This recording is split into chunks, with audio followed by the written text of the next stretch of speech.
Hai guys, welcome back to my video. So di video kali ini aku bakal bikin mengenai sistem koloid. Oke guys, let's get started.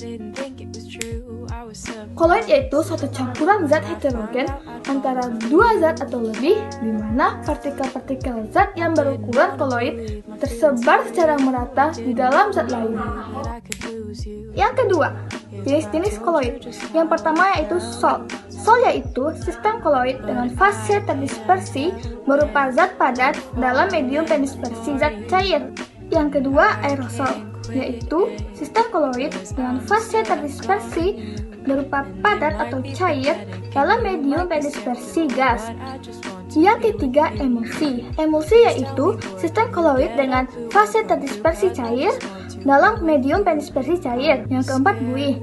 Buih yaitu sistem koloid dengan fase terdispersi gas dalam medium pendispersi cair. Yang terakhir atau yang kelima itu gel. Gel yaitu koloid yang setengah kaku atau antara padat dan cair.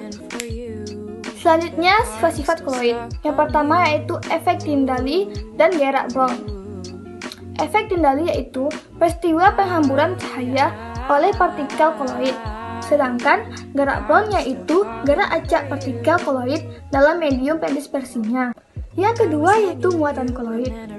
Muatan koloid terbagi pula menjadi 5. Yang pertama elektroforesis, yang kedua adsorpsi, yang ketiga koagulasi, yang keempat koloid pelindung, dan yang terakhir dialisis. Oke, selanjutnya yaitu cara pembuatan koloid. Cara pembuatan koloid terbagi menjadi 2, yaitu yang pertama kondensasi.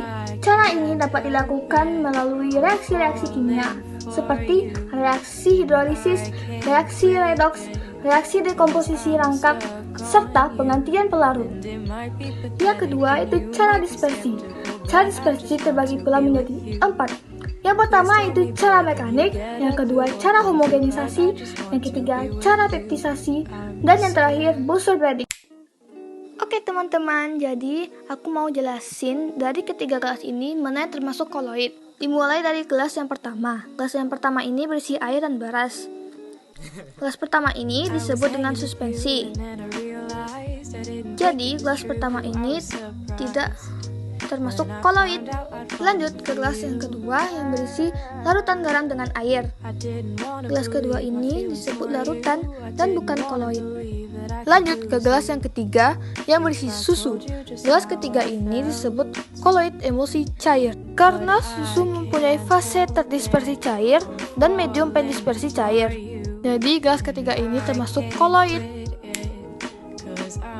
Oke teman-teman, di bagian ini aku mau menjelaskan kandungan koloid yang terdapat di pancake.